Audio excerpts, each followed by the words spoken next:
Muy buenas tardes, hermanos. Ya se llenó la iglesia, menos mal. Ya me habían asustado a mí. Digo, se va uno una semana y ya no se olvidan de uno, ¿no? Pido disculpas, ¿sí? Tenía otro compromiso la semana pasada para no estar presente aquí. Bien, vamos a hablar hoy fundamentalmente de dos temas, o podríamos subdividirlos en tres: la corrección fraterna y la oración. Hoy iniciamos en realidad en esa secuencia evangélica que venimos leyendo de San Mateo, una serie, yo diría extensa, que el evangelista dedica a lo que podríamos llamar la vida comunitaria, la vida de iglesia. De hecho, los exegetas lo llaman el sermón sobre la iglesia, en la que vamos a ir enumerando y comentando y reflexionando sobre esas características con las que Jesucristo quiso adornarlas, pero que a veces tenemos que reconocer con humildad que no somos tan expeditos en cumplirlas en nuestra vida diaria. Y nos va a llevar casi hasta el final del año litúrgico, hasta el final de noviembre. Dos temas, yo diría: la corrección fraterna, aunque lo podemos subdividir y hablar de la corrección por una parte y de la fraternidad por otra, porque da de por sí cada uno para un tema individual, aunque cuando se unen alcanzan mayor plenitud, y la oración. A ver si nos alcanza algo para hablar de esto. Es decir, vamos a abordar el espíritu que debería, lo pongo en condicional, el espíritu que debería distinguir a los miembros de la Iglesia en nuestras relaciones mutuas, nuestra relación con los hermanos y nuestra relación con Dios. Y aquí es relevante que el Evangelio utilice y repita siempre esta palabra: hermanos. Hermanos. Primer cuestionamiento que deberíamos hacernos: ¿realmente nos sentimos hermanos? Peor aún, ¿vivimos como hermanos? ¿Nos queremos como hermanos? ¿Nos respetamos como hermanos? ¿Nos ayudamos como hermanos? Yo creo que es una palabra tremendamente profunda para analizarla en su particularidad. Es el tema de la fraternidad.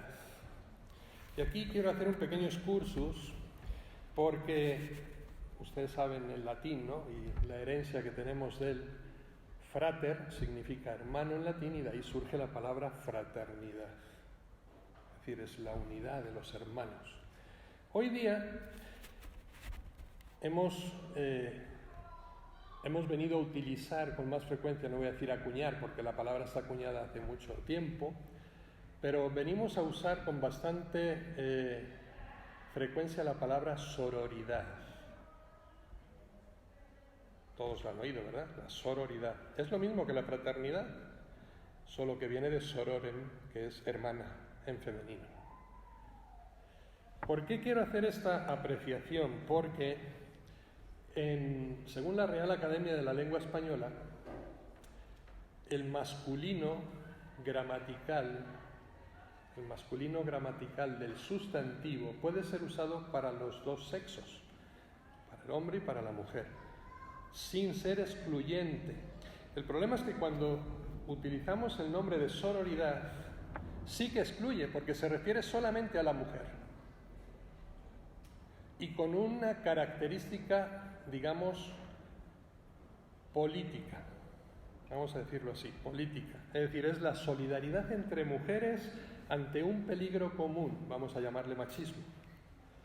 Entonces surge como un elemento de autodefensa, pero que en sí mismo es destructivo porque es divisivo. Mientras que la fraternidad, de hecho la fraternidad es un nombre femenino, si se dan cuenta, artículo femenino. Es decir, es incluyente y total. Y tenemos que tener mucho cuidado con esto cuando utilizamos los conceptos en sentido negativo y excluyente, o cuando los usamos, ¿no?, gramaticalmente correctos, en sentido incluyente, como es la fraternidad. Cuando hablamos de fraternidad en la Iglesia no hablamos de la hermandad de los hombres, de los machos, no, hablamos de la hermandad de todos, sin excluir a nadie. ¿Sí? Pues simplemente quería hacer esa apreciación porque es un argumento que muchas veces nos ganan la batalla gramatical para después ganarnos la batalla en la vida con el tema de la ideología de género. Siempre ha sido así. No caigamos en la trampa. La fraternidad es, por tanto, la primera consigna constitucional de la Iglesia. Fíjense qué importancia tiene. La primera consigna que da Jesucristo para constituir la Iglesia es fraternidad, hermandad. Hermandad.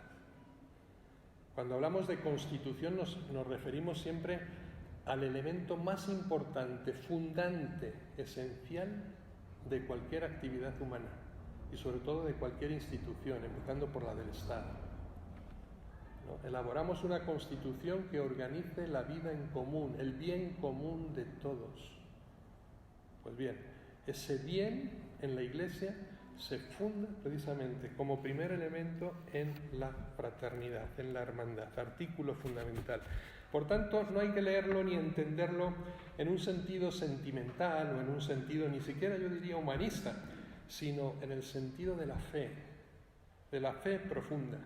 Si nosotros declaramos que somos hijos de Dios por el bautismo, automáticamente nos reconocemos hermanos entre nosotros.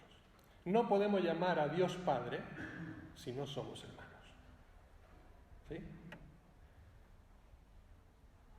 Seremos huérfanos en la fe cuando fallamos a la fraternidad. Entonces es un elemento importantísimo. ¿Cuál es el problema que surge de aquí?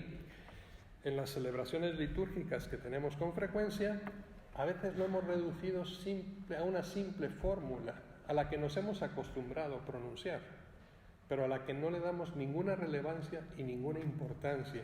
Y por eso quiero hacer tanto hincapié hoy en esta reflexión con ustedes en este concepto.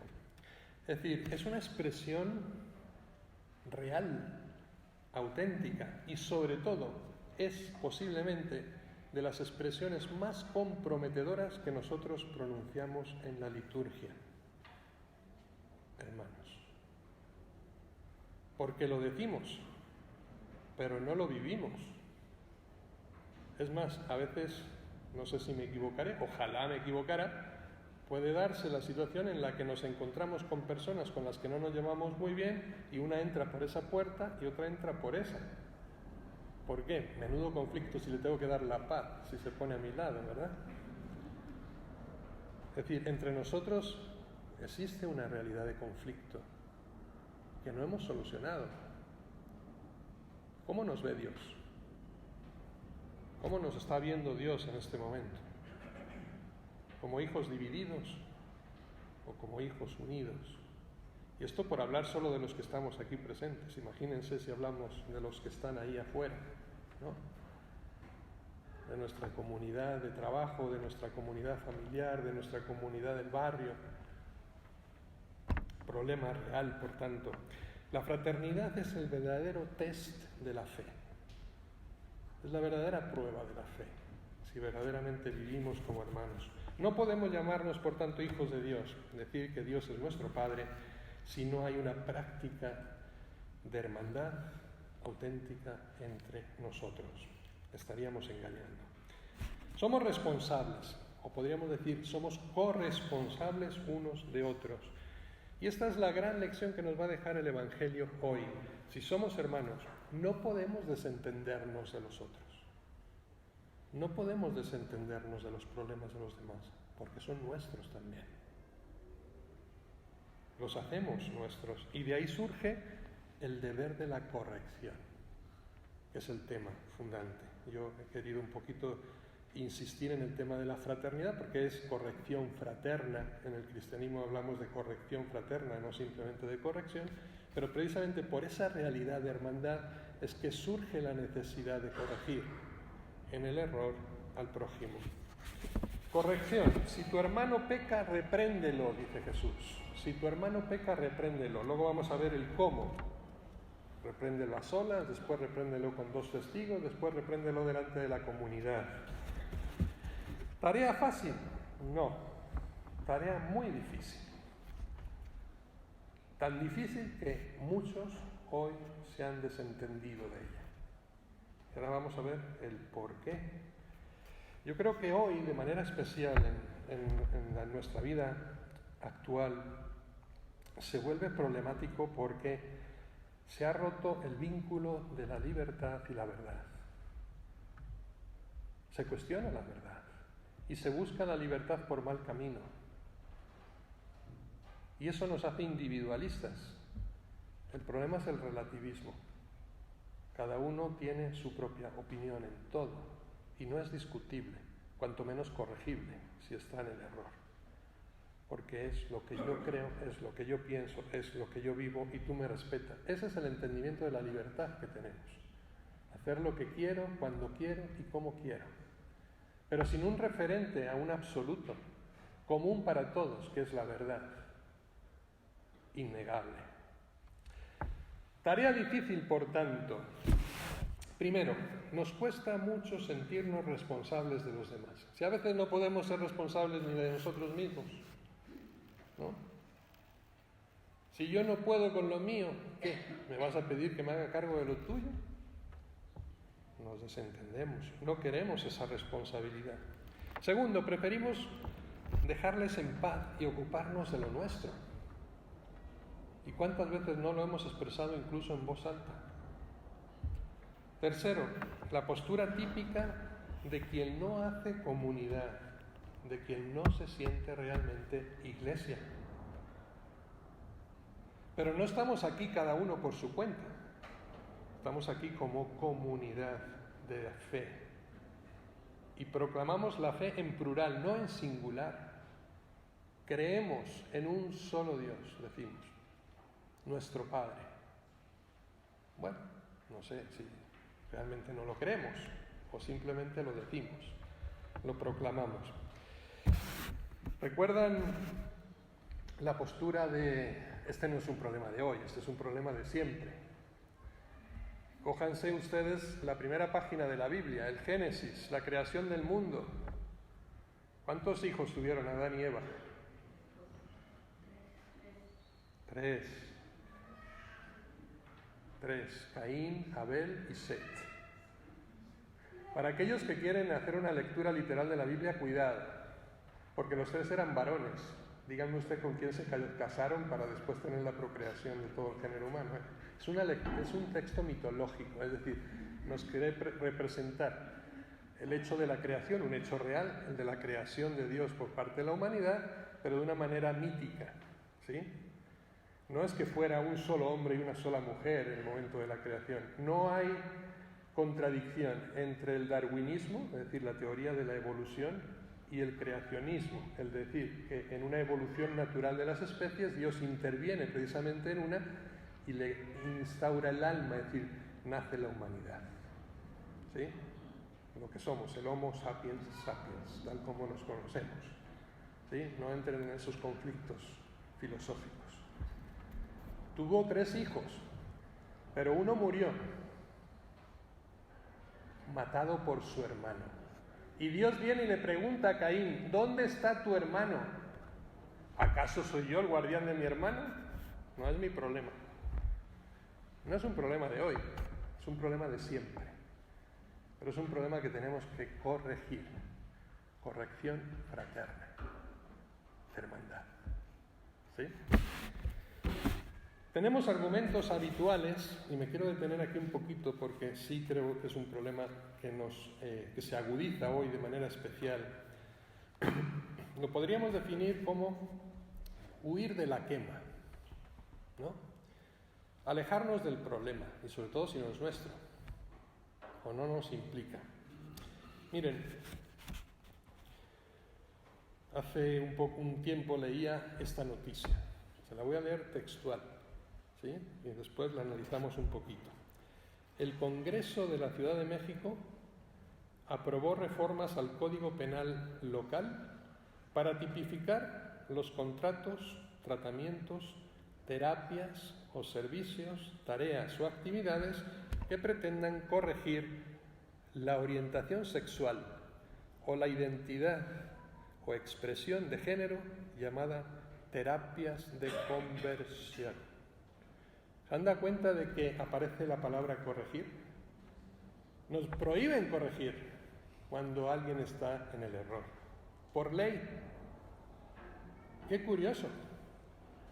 O sea, desde el inicio, Dios, Jesucristo, nos pide que exista una corrección ante un error, y ahora nuestro gobierno dice, no. Cada uno es libre, cada uno puede optar por su identidad sexual. Otra vez, libertad, verdad.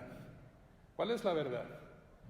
Que hay dos sexos, bien definidos, hombre y mujer. ¿Cuál es la libertad? Que yo me puedo sentir hombre o mujer 10 veces seguidas al día. Hoy me despierto como hombre, luego como mujer, luego ceno como transexual, etc. Bien, cuidado con este tema, cuidado, sí, y yo lo saco porque es un tema coyuntural hoy día en nuestra sociedad. ¿Qué pasa con nosotros que conocemos la verdad? ¿Nos atrevemos a corregir el error o simplemente lo hacemos a un lado? No es mi problema. Pero va a ser, porque más antes que después te lo vas a encontrar en tus hijos y sobre todo en tus nietos, si no lo corregimos ahora. Si tu hijo te escucha, si tu hermano te escucha, lo habrás salvado del error, ¿no? Si no te escucha, bueno, ya será su culpa. Pero tenemos que corregir el error. Habla de corrección, es decir, no podemos corregir, a cada uno hay que dejarle ser libre pensante, que haga, que piense y que diga lo que quiera, y como quiera, y cuando quiera. Error. Así no me educaron a mí, ¿verdad? No sé a ustedes. Y así no debemos educar. El buen padre, porque ama, corrige los errores del hijo, porque quiere lo mejor para él. El tema es que aquí la relación no es solamente para con nuestros hijos, para nuestro entorno familiar cerrado, sino para con todo el mundo, con todos nuestros hermanos, con cualquier criatura. Hay un famoso refrán, ustedes no son muy típicos de refranes, ¿verdad? Pero gracias a estas homilías van aprendiendo alguno que otro, ¿no? De vez en cuando. Hay un refrán castellano que dice, que cada palo aguante su vela. Otra manera de excluirnos, ¿no? De escabullirnos del problema. No. Los problemas son nuestros. El problema de cada uno es problema nuestro. Y así lo tenemos que entender. Huimos, por tanto, de la corrección, tanto en lo activo como en lo pasivo. Porque nos cuesta corregir, pero es que más nos cuesta que nos corrijan, ¿no? Porque entonces estalla nuestro orgullo. ¿Quién eres tú para decir quién soy yo o cómo tengo que ser? Terrible. Es decir, uno de los principios básicos junto con el amor, obviamente que es la regla de oro, como decía San Pablo hoy en la lectura, es la humildad. Para corregir hay que ser humilde. Y para ser corregido hay que dejarse humillar en el reconocimiento sincero de nuestros propios errores. Recuerden también, porque yo creo que ese texto que hoy reflexionamos hay que unirlo a aquel otro en el que Jesús decía, cuidado de que veas la paja en el ojo ajeno y no veas la viga que hay en el tuyo, ¿no? Es decir, porque a veces sí somos prontos para señalar los errores ajenos, pero somos reacios a señalar cualquiera nuestro. Entonces, cuidado porque la corrección fraterna hoy está fallando tanto en lo activo como en lo pasivo. Miren, un ejemplo claro, somático, físico. Si tú tienes un miembro de tu cuerpo que está enfermo, toda tu persona está enferma y toda la persona sufre y duele por un solo miembro.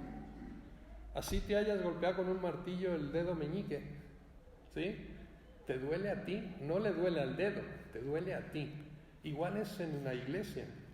Si un hombre peca, si un hombre está en el error, si un hermano nuestro está en el error, nos afecta a todos ese error. Igualmente la gracia y la virtud, nos afectan a todos. El profeta Ezequiel hoy en la primera lectura le decía al Señor, le urge a que no guarde silencio, a que no calle, porque si calla, dice, se hará responsable de la ruina de su pueblo. Caso clarísimo. O sea, si tú te callas y no denuncias el mal, te haces tú responsable del mal de todos. No te calles. Ser profeta significa anunciar y denunciar. Por tanto, cuidado, porque Dios a Ezequiel le hace centinela, esta es la palabra que usa, le hace centinela de su pueblo, es decir, llamado a dar la alarma cuando el peligro se presenta. ¿De qué serviría, no, si no avisa del error y del peligro? Y sobre todo cuando el peligro no solo viene de fuera, sino que está dentro. Que esto nos puede pasar. El peligro no solo está fuera, también está dentro de la comunidad, también está dentro de nosotros mismos. Y necesitamos al profeta que nos advierta de ese error y de ese peligro que tenemos con nuestro pecado personal.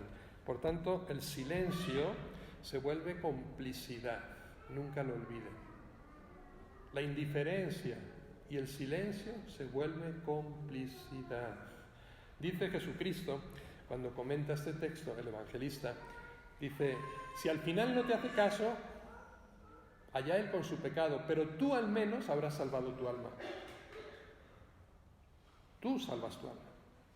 Pero si nos volvemos indiferentes, si guardamos silencio ante el error evidente, somos corresponsables del mismo y beneficiarios de la misma condena por el mismo. Cuidado, que el Evangelio es serio. Miren, la Iglesia no es una sociedad anónima. No nos definimos como tal. Hay empresas, ¿no?, que son sociedades anónimas, precisamente porque lo que caracteriza es el anonimato. En la Iglesia no puede existir. En la Iglesia somos hermanos, unos de otros todos. ¿Cómo hacer, por tanto, esta corrección? Siempre desde el amor, clarísimo, siempre desde el amor, siempre con amabilidad, es decir, sin echar en cara los defectos, sino buscando el bien de quien los comete. ¿Sí? Una cosa es indiferencia, como venimos diciendo, es decir, descuidar esa caridad fraterna, pero tampoco nos vayamos al otro extremo y nos volvamos inquisidores entrometidos en la vida de los demás, condenando cualquier minucia que a nosotros nos parece, ¿no? Una cosa es ser centinela, como hablábamos ahora del profeta Ezequiel, que nos avisa del peligro, y otra cosa es convertirnos en jueces implacables, en dueños del bien y del mal para con todos, incluso para aquellos que no piensan igual que nosotros, sin razón alguna. San Pablo, en la segunda lectura, dice: a nadie le debáis nada más que amor. A nadie le debáis nada más que amor. Pero estamos en una deuda de amor permanente, porque es una deuda que nunca se sacia. Puedes amar infinitamente hoy hasta que te duermas y mañana cuando te levantas ya estás en deuda otra vez de amor. Corregir para no herir, sino para curar. Cuidado, la corrección no debe causar heridas, no debe ser nunca violenta, tiene que ser curativa, siempre. ¿Cómo? Desde el amor.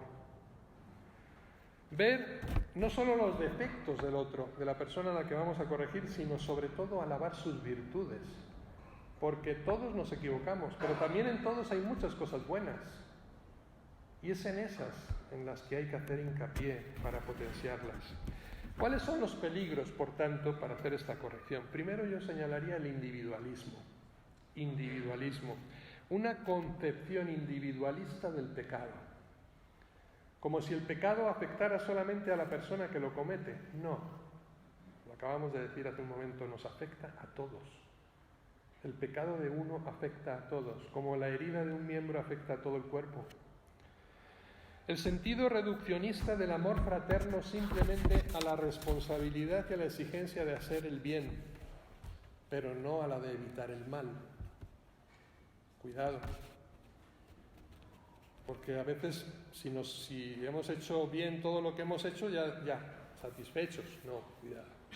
Ahí no acaba todavía nuestra tarea. También se trata de evitar el mal. Es decir, el pecado, como la gracia, tiene repercusiones colectivas. Tiene un alcance comunitario de toda la Iglesia y yo me atrevería a decir de todo el mundo. Olvidar, por tanto, esa dimensión profética es un gran peligro en nuestra vida.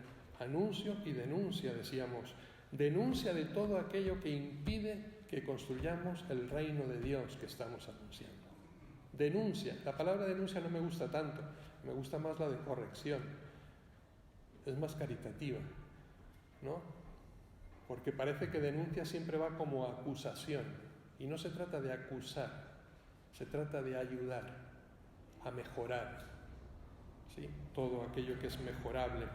El pecado instalado en los corazones y sobre todo en las estructuras hoy día en el mundo requieren esa denuncia profética y esa corrección fraterna. La Iglesia debe ser, por tanto, una presencia crítica en medio de la sociedad, no silenciosa, nunca acallará nuestra voz. Debe ser una presencia crítica en medio de la sociedad, frente a las aberraciones estructurales que ésta pueda cometer. Debe ser un bastión, la Iglesia, inexpugnable de denuncia de todo pecado social. El primero que empezó a hablar de pecado social y de estructuras de pecado fue el Papa Juan Pablo II a finales del siglo pasado. Vivimos en estructuras de pecado. Ya no es un pecado personal, ya no es un error que yo cometa. Es que la sociedad potencia una realidad pecaminosa. Y ese es el gran problema, porque se crea una cultura del mal frente a la cultura del bien que el cristianismo impuso durante muchos siglos en la sociedad, especialmente occidental, en la que nosotros vivimos. Denuncia, por tanto, inspirada en el amor, nunca en el odio, nunca en la venganza y nunca en la intolerancia. A veces cometemos ese error de irnos al otro extremo. Amor al otro sin caer en la ingenuidad también de dejar de considerarle socialmente como un enemigo, porque lo es. Lo amamos, pero es nuestro enemigo. Cuidado, no seamos simples e ingenuos. Y como tal hay que tratarle, pero para ayudarle a ver la verdad y a vivir en el bien, porque también es un alma que hay que salvar, la de aquel que se equivoca. Si vemos el ejemplo de Jesús, la preocupación fundamental de Cristo siempre fue la recuperación del hermano, salvar al hermano, no hacerlo ver que está equivocado. Ese es el medio, ¿sí?, para la salvación, o que merece un castigo. Eso es una política mal utilizada quizá a lo largo de mucho tiempo en el pasado de la Iglesia y del mundo y de nuestra vida familiar. Yo diría que infantil, ¿no? Porque al niño se le amenaza con el miedo y el castigo para que se corrija. Y a veces la Iglesia ha actuado así. Si ustedes leen los catecismos antiguos, ¿no?, todo era justicia, condenación, infierno, y uno tenía que ser bueno para no condenarse. No, uno tiene que ser bueno porque es feliz siéndolo y porque se salva de esa manera. Invitación positiva al bien, no por temor. La parábola del buen pastor, que a mí me gusta muchas veces llamarla de la oveja perdida, más que del buen pastor, de la oveja perdida, porque ahí es donde se centra la atención, la oveja perdida, es decir, esa persona que hay que corregir en el error. El pastor, yo digo que no se considera rico porque tiene 99 ovejas, si se dan cuenta, sino que se considera pobre porque le falta una sola. Pero no es rico, mientras no la conquista para él. No se resigna, por tanto, a perderla. Las 99 no son un consuelo. No le resarcen de su pérdida. La parábola, si se dan cuenta, termina con una afirmación solemne que yo diría que también nos puede servir de clave para interpretar el texto que ahora estamos reflexionando. Vuestro Padre del cielo, dice el Evangelio, no quiere que se pierda ni uno solo de estos pequeños. Ni uno solo. ¿Nos sentimos responsables por esa oveja perdida? ¿Nos sentimos responsables de esa oveja perdida? Ya no solo hablamos, ¿no?, de la reestructuración, de la corrección, del pecado estructural de la sociedad, es decir, del alma de la persona que yerra y que conduce al error a los demás. Así en silencio lo digo, aunque vengan de Tabasco.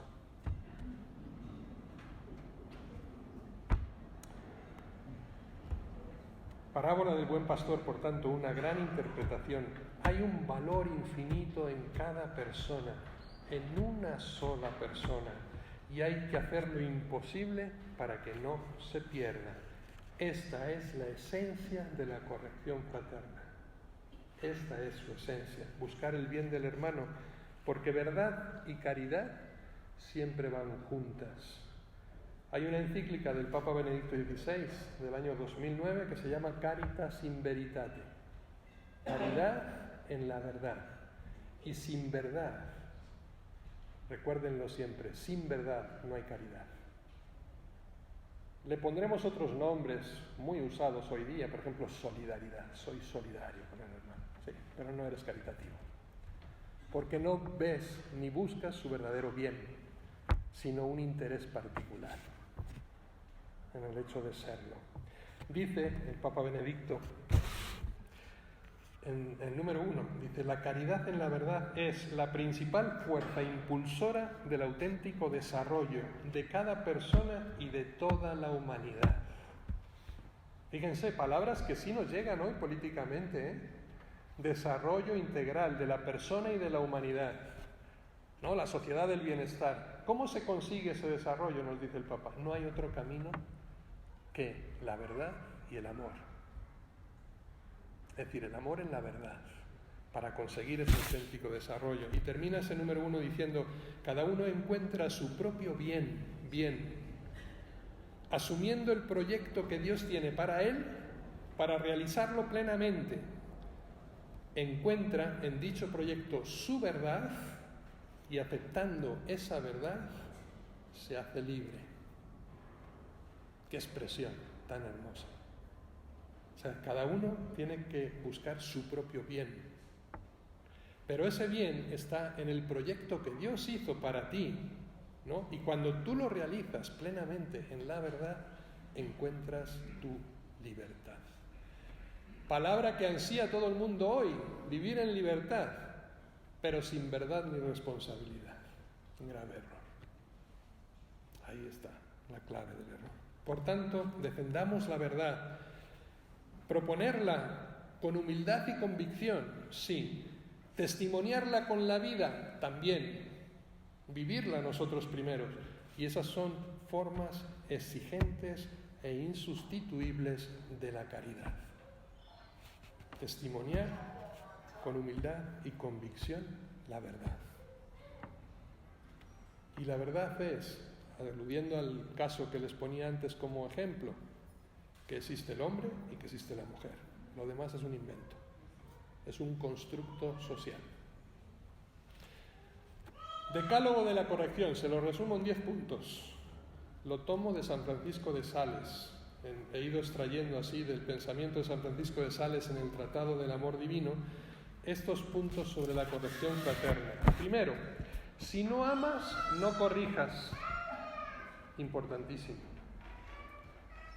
Antes de que te presentes a corregir a alguien, pregúntate si lo amas. Y si no lo amas, no intentes corregirlo, porque lo que estarás haciendo es atacarlo.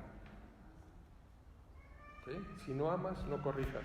Segundo, no acompañes con insultos, con enojo la corrección. Nunca. No levantes la voz. No ataques. No lo veas como un enemigo.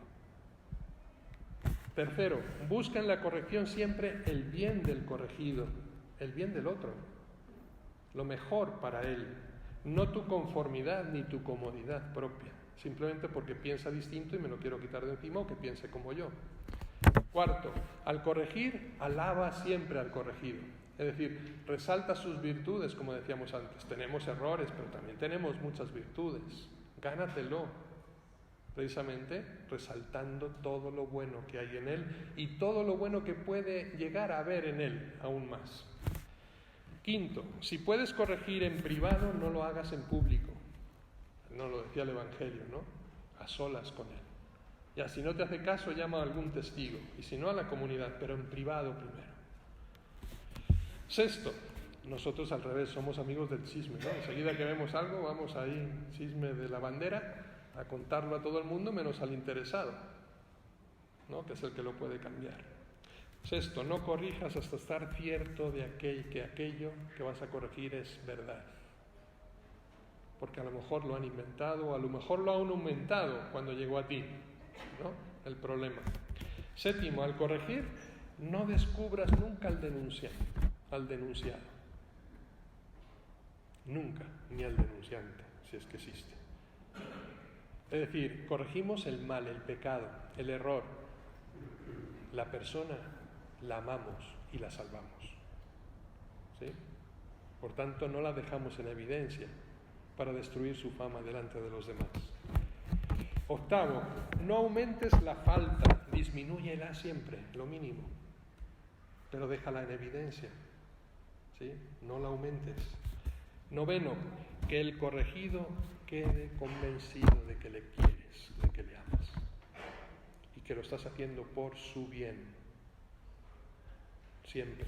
Y por último, que te llegue a agradecer la corrección, que se dé cuenta del bien que le has hecho y te lo agradezca. Y esto lo multiplicamos. Y la oración para otro día.